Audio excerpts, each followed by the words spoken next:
The woman stumbled through the narrow streets of Magdala, her once beautiful silk robes now torn and stained with wine and tears. 7 demons had made their home within her soul, twisting her mind into a labyrinth of torment that no earthly physician could heal. The townspeople crossed to the other side of the street when they saw her coming, whispering prayers of protection under their breath. But Mary Magdalene was about to encounter a man who would change everything, not just for her, but for the entire world. Her journey from the depths of spiritual darkness to becoming one of Jesus Christ's most devoted followers would shake the foundations of heaven and earth. From which country are you watching this video? Subscribe to this channel if you love these powerful biblical stories that reveal God's incredible love and transformation.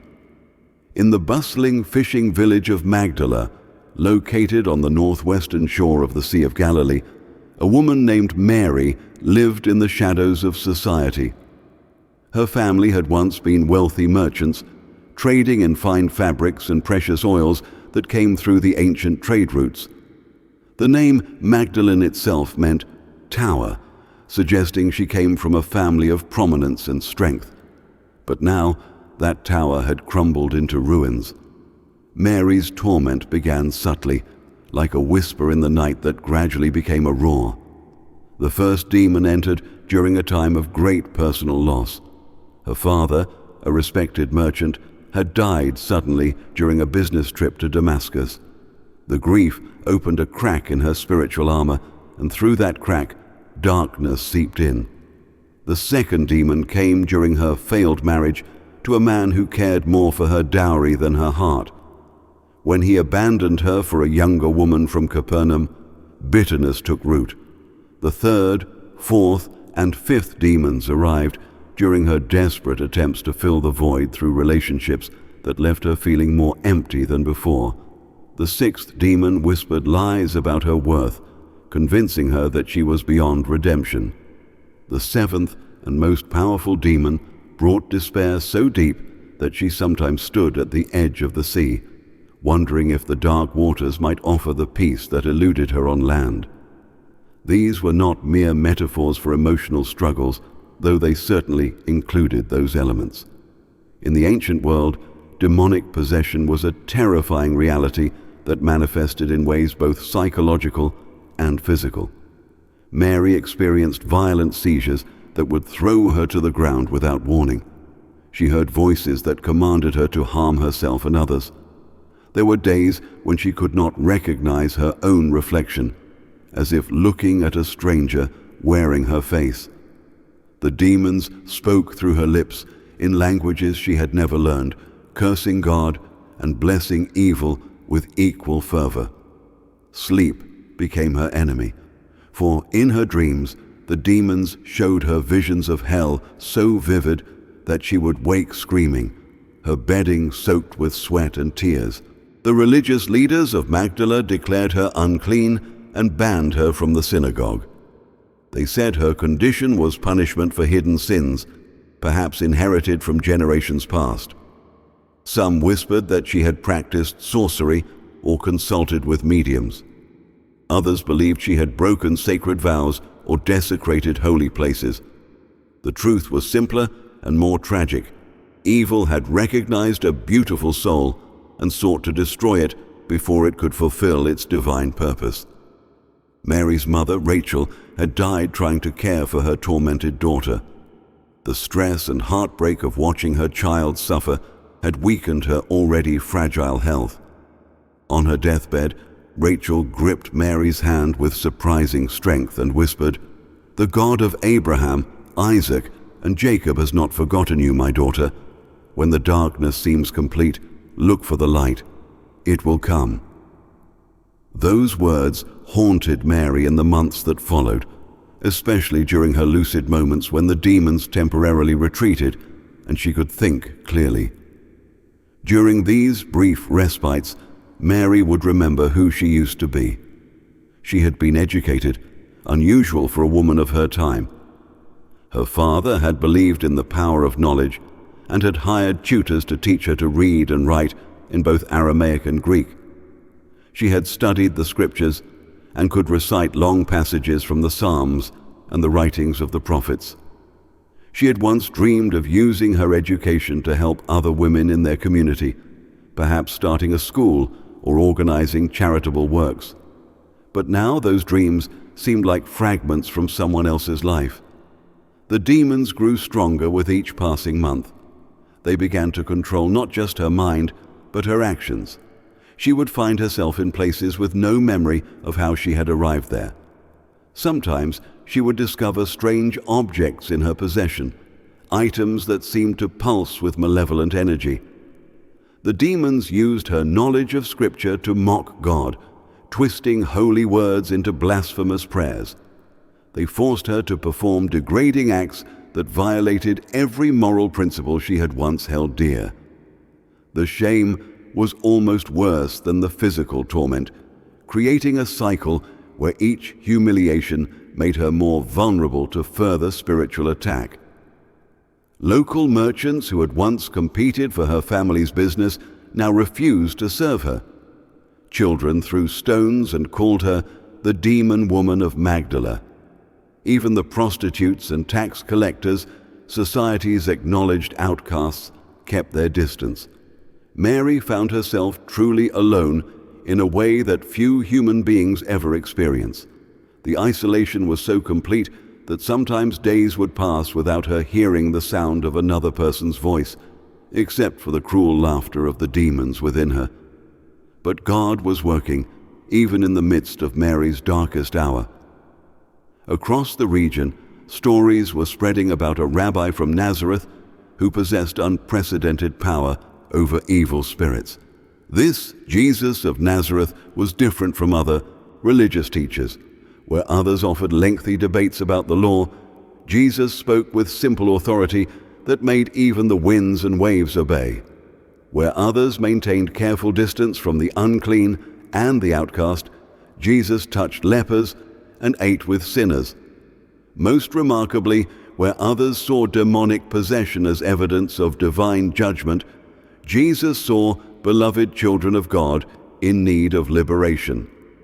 The first report that reached Magdala spoke of Jesus healing a man in the synagogue at Capernaum.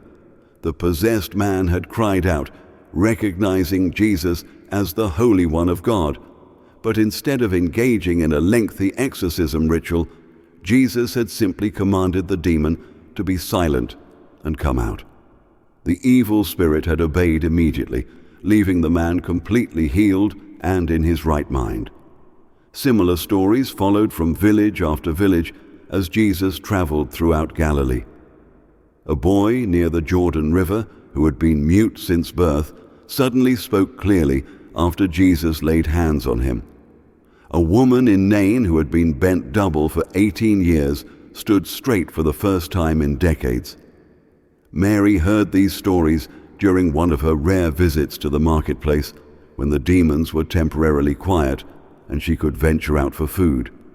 The merchant who reluctantly sold her bread whispered about the miracle worker, glancing nervously at Mary as if afraid that mentioning Jesus might provoke her demons to violence. Instead, for the first time in months, Mary felt something that had nearly died within her: hope. That night, as the demons tormented her with visions of eternal damnation, Mary found herself praying with a desperation she had never known before. "God of my mothers, Sarah, Rebecca, and Rachel," she whispered through cracked lips, "if you still remember my name, if you still call me your daughter, send me your messenger. Send me this Jesus of Nazareth. I cannot come to him, for these demons will not allow it, but you are God. You can bring him to me." The demons raged at her prayer, throwing her body against the walls of her small house and filling her mouth with the taste of blood. But they could not silence the cry of her heart, and that cry reached the throne of heaven.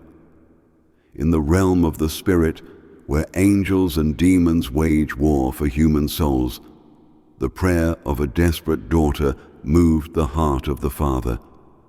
Orders were given, plans were set in motion, and the very Son of God began to feel a divine compulsion to visit the small fishing village of Magdala. Jesus had been teaching in the synagogue at Capernaum when the feeling came over him. In the middle of explaining a parable about lost sheep, he paused and looked toward the northwest, toward Magdala. His disciples noticed the change immediately. Peter, always quick to speak, asked if something was wrong. Jesus simply said, "There is someone we need to visit, someone the Father loves very much who is trapped in a very dark place." The journey to Magdala took most of the day, with Jesus stopping frequently to heal and teach along the way. But with each mile, his sense of urgency grew. The disciples could see it in the way he walked, with longer strides and fewer pauses to rest. When they finally crested the hill that overlooked Magdala in the late afternoon, Jesus stopped and gazed down at the village with eyes full of compassion. "Master," asked John, the youngest of the 12, "who are we here to see?" Jesus did not answer immediately. Instead, he closed his eyes and seemed to be listening to something only he could hear. When he opened them again, they were filled with tears. "We are here to set a captive free," he said softly. "We are here to show the powers of darkness that no child of God is beyond redemption, no matter how deep the pit they have fallen into." As Jesus and his disciples entered Magdala, the very atmosphere seemed to change. Dogs stopped barking and began to whimper. Chickens huddled together in their coops. Even the fish in the nets seemed to grow still. The demons throughout the region could sense the presence of the Son of God, and they trembled. In her small house near the outskirts of town, Mary Magdalene suddenly found herself in the grip of the most violent demonic manifestation she had ever experienced. All 7 demons seemed to possess her simultaneously, each one trying to maintain control while fleeing from the approaching light.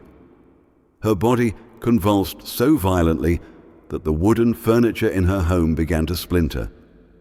She spoke in tongues that had not been heard since the Tower of Babel, ancient languages of rebellion against God. The demons threw her against the walls repeatedly, trying to injure her so severely that death might claim her before Jesus could arrive. They knew that if the Son of God touched her, their power would be broken forever. But even as they raged, the demons could not prevent Jesus from walking steadily through the village toward Mary's dwelling. People came out of their homes to see the famous rabbi, but many turned away when they realized where he was headed. "Do not go there, Master," called out an elderly fisherman. "That house is cursed. The woman who lives there is possessed by legions of demons. She will harm you." Jesus turned to the man with a gentle smile. "My friend," he said, "I have come precisely because she is possessed. I have come because she needs healing. I have come because my Father loves her more than you can imagine." As Jesus approached Mary's house, the sounds of spiritual warfare grew louder. The walls themselves seemed to shake, and several villagers fell to their knees in terror. But Jesus walked forward with perfect calmness, as if he were approaching a garden party rather than a demonic stronghold. The disciples followed, though Peter kept his hand on his sword, and the others whispered prayers under their breath. Jesus reached the door and knocked gently, as if visiting a dear friend. The response was immediate and terrifying. A voice that was clearly not Mary's own screamed from within, "What do you want with us, Jesus of Nazareth? Have you come to torment us before the appointed time? We know who you are, the Holy One of God." Jesus' response was simple and filled with authority. "I have come for Mary. Release her and come out of her now." The battle that followed shook not just the house, but the spiritual foundations of the village itself. The demons fought with the desperation of condemned criminals, using every trick and weapon in their arsenal. They threw Mary's body around the room, hoping to kill her before Jesus could complete the deliverance. They spoke through her lips, claiming legal right to possess her based on choices she had made and sins she had committed. They even tried to bargain, offering to leave Magdala entirely if Jesus would simply go away and forget about this one woman. But Jesus was unmoved by their tactics. He entered the house, and his very presence began to drive back the darkness. The demons could not bear to look upon his face, for in it they saw their own judgment and defeat. One by one, Jesus called them by name and commanded them to leave. With each departure, Mary's convulsions grew less violent and more of her true self began to emerge. The first demon to leave was despair, the last one to enter and the first to flee when confronted by hope incarnate. As it departed with a shriek that made the windows rattle, Mary's eyes cleared for the first time in months. The second was bitterness, which had poisoned her heart against love. When it was cast out, Mary's face relaxed from the perpetual sneer the demons had etched there. Fear left third, followed by rage, then self-hatred, then shame. Each departure was like removing a heavy chain from her soul. The seventh and most powerful demon, the spirit of death that had driven her towards suicide so many times, fought the hardest. It wrapped itself around Mary's heart and threatened to stop it entirely rather than submit to Jesus' command. But Jesus simply reached out and touched Mary's forehead, and the power of resurrection life flowed through her entire being. The demon of death fled with a wail that was heard in both heaven and hell, joining its 6 companions in the outer darkness where they belonged. When the last demon was gone, an extraordinary silence filled the house. Mary lay on the floor, her breathing shallow but peaceful, her face serene for the first time in years. Jesus knelt beside her and gently helped her to sit up. When their eyes met, Mary saw in his gaze a love so pure and complete that it shattered every lie the demons had ever whispered about her worth. "Mary," Jesus said softly, speaking her name as if it were the most beautiful word in any language. "You are free." The tears that came then were not tears of torment, but tears of relief, gratitude, and overwhelming joy. Mary tried to speak, to thank this incredible man who had given her back her life, but words seemed inadequate for what had just occurred. Instead, she fell at Jesus' feet, her tears washing away the dust from his sandals as her heart overflowed with love and devotion. "Master," she finally managed to whisper, "how can I ever repay you for what you have done?" Jesus lifted her gently to her feet, his hands steady and warm. "You cannot repay a gift, Mary, but you can receive it fully and share it with others. You have been forgiven much, and those who have been forgiven much love much. Your love will be a testimony to the power of God's grace." In that moment, Mary Magdalene understood that her life had been completely transformed. The woman who had been possessed by 7 demons was now standing in the presence of the Son of God as a beloved daughter of the Most High. The shame and degradation of her past were not forgotten, but they were redeemed, transformed into a testimony of God's incredible power to restore and heal. Word of the miracle spread through Magdala like wildfire. People who had crossed the street to avoid Mary now gathered outside her house, amazed by the transformation they witnessed. The woman who had been violent and unpredictable was now peaceful and radiant. The voice that had screamed blasphemies now spoke words of praise and thanksgiving. The eyes that had burned with demonic hatred now sparkled with divine love. But Mary's healing was just the beginning of her story. Over the days that followed, as Jesus continued his ministry in the region, Mary became one of his most dedicated followers. She used her family's remaining resources to support Jesus and his disciples, providing food, clothing, and financial support for their mission. Her education proved invaluable as she helped organize the practical aspects of their itinerant ministry, and her personal testimony of deliverance opened doors in communities where people might otherwise have been skeptical of Jesus' claims. Mary's transformation also had a profound impact on the other women who began to follow Jesus. Many of them came from difficult backgrounds and had experienced their own forms of rejection and shame. In Mary, they saw living proof that no past was too dark, no sin too great, no bondage too strong for God's redemptive power. She became a mentor and encourager, helping other women understand their worth in God's eyes and their role in the kingdom of heaven. The religious establishment, however, viewed Mary's inclusion in Jesus' inner circle with suspicion and disdain. They could not deny the reality of her healing, but they questioned whether someone with her past should be allowed such intimate access to the teacher. Some whispered that Jesus' willingness to associate with such people proved that he was not a true prophet. Others suggested that Mary's influence might corrupt the purity of his message. Jesus himself addressed these concerns during one of his teachings in the temple courtyard. When a Pharisee questioned him about the company he kept, particularly mentioning Mary and other women of questionable reputation, Jesus told a parable about two debtors. One owed a massive amount of money, while the other owed just a small sum.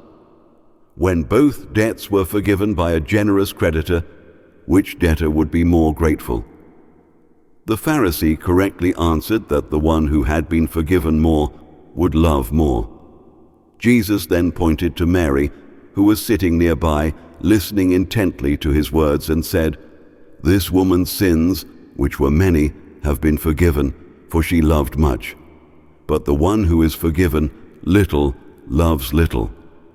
This teaching became central to Mary's understanding of her role in God's kingdom. She was not trying to earn forgiveness through her devotion, nor was she attempting to make up for her past mistakes through good works. Instead, her love and service flowed naturally from her deep gratitude for the incredible mercy she had received. She understood better than most that salvation was a gift, not a reward, and this understanding made her one of the most effective evangelists of the early Christian movement. As the months passed and Jesus' ministry intensified, Mary proved herself to be remarkably courageous and loyal. When other followers turned away because of difficult teachings or growing persecution, Mary remained steadfast. When the religious authorities began plotting against Jesus, Mary was among those who warned him of the danger. When financial support became scarce due to increased opposition, Mary sacrificed her remaining personal possessions to ensure that the ministry could continue. Mary's loyalty was tested most severely during the final week of Jesus' earthly life. When he entered Jerusalem for what would be his last Passover, the political tension was palpable. Many of his followers, including some of the 12 disciples, began to distance themselves as it became clear that confrontation with the authorities was inevitable. But Mary stayed close, along with a small group of women who had also been transformed by Jesus' ministry. She was present when Jesus cleansed the temple, driving out the money changers and merchants who had turned his father's house into a marketplace. She witnessed the increasing hostility of the chief priests and scribes as Jesus' teachings exposed the corruption in their religious system. She heard the debates and arguments that grew more heated each day, and she saw the fear in the eyes of some disciples as they began to realize that following Jesus might cost them everything. The evening before Jesus' arrest, Mary was among the women who helped prepare the Passover meal in the upper room. As she worked alongside Martha, Mary of Bethany, and others, she could sense that something momentous was about to happen. Jesus seemed more solemn than usual, and he spoke repeatedly about his coming departure. When he washed the disciples' feet during the meal, Mary understood the profound lesson about servant leadership that many of the men seemed to miss. That night, as Jesus prayed in the Garden of Gethsemane, Mary and the other women waited nearby, their hearts heavy with foreboding.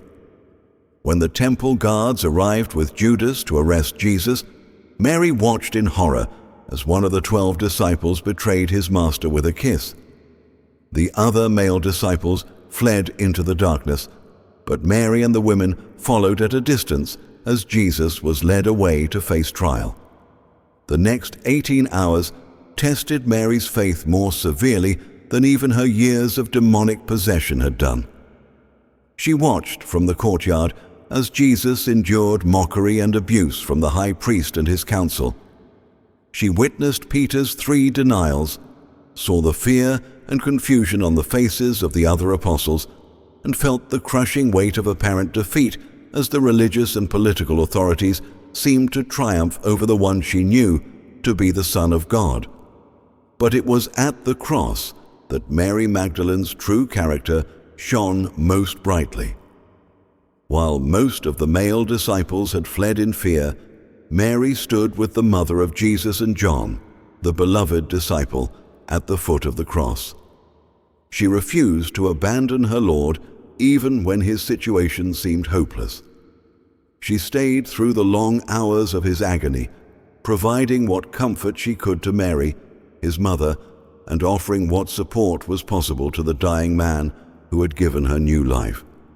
As Jesus hung between earth and heaven, bearing the sins of the world, Mary remembered the moment of her deliverance. She thought about how completely the demons had controlled her life, how hopeless her situation had seemed, and how Jesus had spoken with simple authority and set her free. Now as darkness covered the land, and Jesus cried out, my God, why have you forsaken me?" Mary held on to the faith that somehow even this apparent defeat was part of God's greater plan. When Jesus breathed his last and yielded up his spirit, Mary felt as if her own heart would break. The one who had rescued her from hell was now hanging lifeless on a Roman cross. The hope of Israel seemed to have died with him. Yet even in her grief, Mary could not bring herself to abandon Jesus' body to strangers.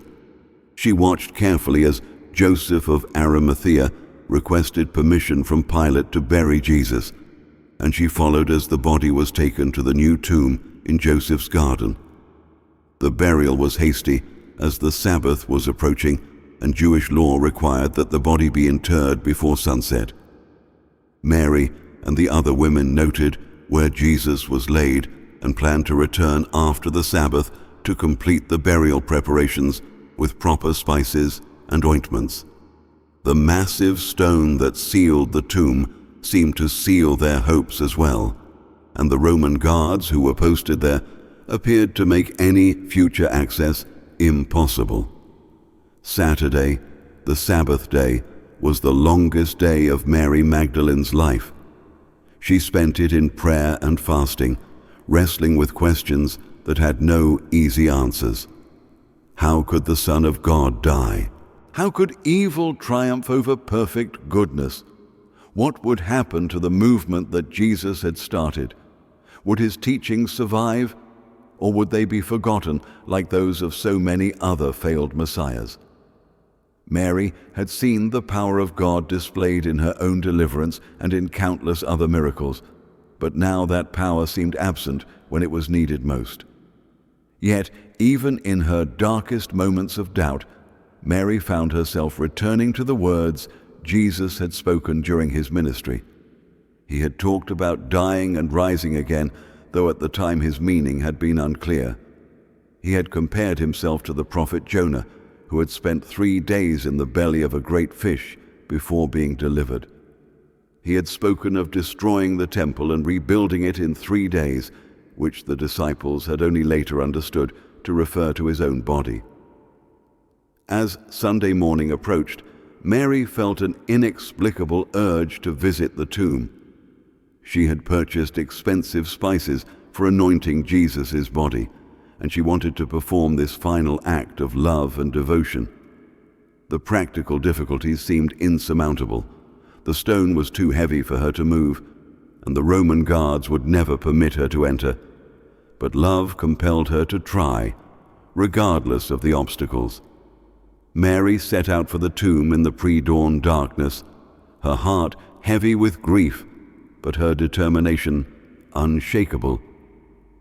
As she walked through the quiet streets of Jerusalem and out toward the garden where Jesus was buried, she rehearsed what she might say to convince the guards to let her anoint his body. She was prepared to offer bribes, to plead, to throw herself on their mercy if necessary. But when Mary arrived at the tomb, everything was different. The massive stone had been rolled away from the entrance. The Roman guards were nowhere to be seen. An otherworldly silence hung over the garden, broken only by the sound of her own rapid breathing. Fear and hope warred in her heart as she approached the open tomb with trembling steps. The interior of the tomb was empty except for the grave clothes that had wrapped Jesus' body, lying in neat piles as if the body had simply vanished from within them. No grave robber would have taken time to fold the burial shroud so carefully. No human thief would have stolen a corpse and left behind the expensive spices and ointments that had been used in the burial process. Mary's mind reeled as she tried to process what she was seeing. Her first thought was that somehow the body had been stolen, though the evidence didn't support that theory. Her second thought was that she might be in the wrong tomb, but she clearly remembered watching Joseph and Nicodemus place Jesus' body in this very spot. Her third thought was so wonderful and terrifying that she hardly dared to consider it. What if Jesus had truly risen from the dead? As Mary stood in the empty tomb, overwhelmed by confusion and hope, she heard footsteps behind her. Turning, she saw a figure silhouetted against the morning light. Her eyes, blurred with tears, could not make out the details of his appearance, but his presence radiated the same peace and authority she had felt when Jesus delivered her from the demons. "Woman," the figure said gently, "why are you weeping? Whom are you seeking?" Mary's heart pounded as she replied, "Sir, if you have carried him away, tell me where you have laid him, and I will take him away." She assumed the man must be the gardener, perhaps someone who had moved Jesus' body for reasons she could not understand. Then the figure spoke her name, Mary. The sound of her name spoken in that familiar voice shattered every doubt and fear in Mary's heart. She knew that voice. She had heard it command demons to flee, calm storms, and speak words of life to the dead. The man standing before her was not the gardener. It was Jesus himself, alive and glorified, the conqueror of death and hell. "Rabboni," Mary cried out, using the Aramaic term that meant "my teacher," but carried connotations of the deepest respect and love. She rushed forward to embrace him, to convince herself that this was not a vision or hallucination, but the living reality of her risen Lord. But Jesus gently stopped her, saying, "Do not cling to me, for I have not yet ascended to my Father, but go to my brothers and tell them, I am ascending to my Father and your Father, to my God and your God." In that moment, Mary Magdalene became the first person to see the risen Christ, the first witness to the resurrection that would transform the world. The woman who had once been possessed by 7 demons was now chosen to be the apostle to the apostles, the one entrusted with the most important message in human history. Jesus was alive. Death had been defeated. Sin and Satan no longer had the final word. The kingdom of God had broken into the kingdom of this world with unstoppable power. Mary ran from the tomb with a joy that made her earlier deliverance seem like a pale shadow of what she now experienced. She found the disciples hiding in a locked room, still paralyzed by fear and grief. When she burst in with her incredible news, their initial response was skepticism. The idea of resurrection was so beyond their expectations that even these men who had witnessed Jesus' miracles found it difficult to believe. "I have seen the Lord," Mary proclaimed, her face radiant with joy and certainty. She described every detail of her encounter, from the empty tomb to the sound of Jesus speaking her name, from his appearance to his instructions about announcing the resurrection to the other disciples. Some believed immediately, particularly John, who had always been quick to recognize the supernatural. Others, like Thomas, demanded proof. But Mary's testimony could not be shaken, for she had seen what she had seen and heard what she had heard.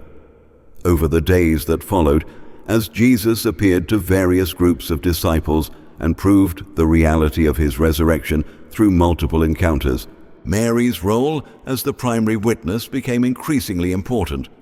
She helped convince the skeptical disciples that their Lord was truly alive.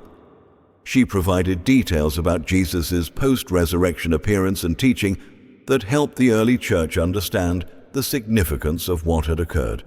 Most importantly, she served as living proof that God's power to transform lives was not limited by the worst circumstances or the darkest past. The resurrection transformed Mary's understanding of her own story. She began to see that her possession by 7 demons had not been merely a personal tragedy to be overcome, but part of a larger narrative of God's redemptive plan. Her dramatic deliverance served as a preview of the even greater deliverance that Jesus would accomplish through his death and resurrection. Just as Jesus had freed her from spiritual bondage, he would free all humanity from the bondage of sin and death. Mary also realized that her experience of being the first resurrection witness was not accidental. God had specifically chosen a woman, and not just any woman, but one with the most questionable past, to be the herald of the new creation. In a culture that often dismissed women's testimony as unreliable, God was making a powerful statement about the value he placed on those whom society marginalized and overlooked. After Jesus' ascension, Mary became one of the key leaders in the Jerusalem church. She continued to share her testimony of deliverance and resurrection with anyone who would listen. Her story proved particularly powerful among other women who had experienced trauma, abuse, or social rejection. They could see in Mary that no past was too damaged, no sin too great, no bondage too strong for God's transforming love. Mary's ministry extended beyond Jerusalem as the early church began to spread throughout the Roman Empire. Church tradition suggests that she may have traveled to Ephesus with Mary, the mother of Jesus, and the Apostle John. Other traditions place her in France, where she reportedly spent the last years of her life as a hermit, devoting herself to prayer and contemplation. Regardless of the specific details, which have been debated by historians for centuries, Mary Magdalene clearly continued to be a powerful witness for Christ throughout her life. The transformation of Mary Magdalene from demonic possession to resurrection witness illustrates several profound theological truths that remain relevant for believers today. First, it demonstrates that no one is beyond the reach of God's grace. The same demons that had controlled Mary for years were powerless against the authority of Jesus Christ. This gives hope to anyone struggling with addiction, mental illness, spiritual oppression, or any other form of bondage. Second, Mary's story shows that God often chooses the most unlikely people to accomplish his purposes. In selecting a formerly demon-possessed woman to be the first resurrection witness, Jesus overturned human expectations about who deserves honor and recognition. This pattern continues throughout church history as God consistently uses broken, imperfect people to demonstrate his perfect power and love. Third, Mary's journey from darkness to light illustrates the radical nature of true conversion. Her deliverance was not a gradual improvement or a series of small steps toward wellness. It was a dramatic, instantaneous transformation that completely reoriented her identity and purpose. While not everyone experiences conversion in such a dramatic fashion, Mary's story reminds us that following Jesus involves a fundamental change of allegiance and identity. Fourth, Mary's loyalty during Jesus' crucifixion and her presence at the tomb demonstrate the kind of faithful devotion that true gratitude produces. Because she had been forgiven much, she loved much, and that love expressed itself in unwavering commitment even when circumstances seemed hopeless. Her example challenges modern believers to examine whether their own love for Christ is proportional to their understanding of His grace toward them. Finally, Mary's role as the resurrection herald shows that God uses our past experiences, including our deepest pain and failure, as preparation for future ministry. The woman who had experienced the darkest spiritual oppression became uniquely qualified to announce the victory of light over darkness. Her personal knowledge of bondage made her testimony about freedom especially powerful and credible. The story of Mary Magdalene continues to inspire and challenge people of faith around the world. In an age marked by anxiety, depression, and spiritual seeking, her journey offers hope to those who feel trapped by their circumstances or defined by their past mistakes. She stands as a testament to the transforming power of divine love and the possibility of radical life change. Mary's story also speaks powerfully to issues of gender and leadership in the church. Her prominence among Jesus' followers and her role as the first resurrection witness have made her an important figure for those advocating for women's full participation in Christian ministry. While interpretations of her significance vary among different Christian traditions, few dispute that she was a crucial figure in the early church and a model of faithful discipleship. Perhaps most importantly, Mary Magdalene's journey from possession to proclamation illustrates the central message of Christianity itself. Just as she was delivered from spiritual death and given new life, all people are invited to experience the same transformation through faith in Jesus Christ. Her story is ultimately not about her, but about the incredible love and power of God that can reach into the deepest darkness and bring forth light, life, and hope. The woman who once stumbled through the streets of Magdala in spiritual agony became a pillar of the early church and a herald of the gospel. The voice that had screamed blasphemies under demonic influence became an instrument of praise and proclamation. The life that had seemed hopelessly lost became a testimony to the resurrection power of Jesus Christ. In Mary Magdalene, we see not only an example of personal transformation, but a preview of the cosmic restoration that God promises for all creation. As believers today face their own struggles with sin, suffering, and spiritual warfare, the story of Mary Magdalene reminds them that no battle is too fierce for God to win, no bondage too strong for Christ to break, no life too damaged for divine love to heal. Her journey from life lost to salvation found continues to echo across the centuries, calling all who hear it to believe in the possibility of their own transformation and to trust in the one who conquered death itself. Mary Magdalene's story ultimately points beyond herself to the greater story of God's love for humanity. In delivering her from 7 demons, Jesus demonstrated His authority over all the forces of evil. In choosing her as the first resurrection witness, He showed His commitment to using unlikely people to accomplish His purposes. And in transforming her from a figure of pity into a model of faith, He illustrated the kind of radical change that His love makes possible in every human life. This is why Mary Magdalene's story remains so compelling and relevant today. It offers hope to the hopeless, dignity to the despised, and purpose to those who feel their lives have been wasted. Most importantly, it points to Jesus Christ as the ultimate source of healing, hope, and transformation. In Him, every Mary Magdalene can find deliverance.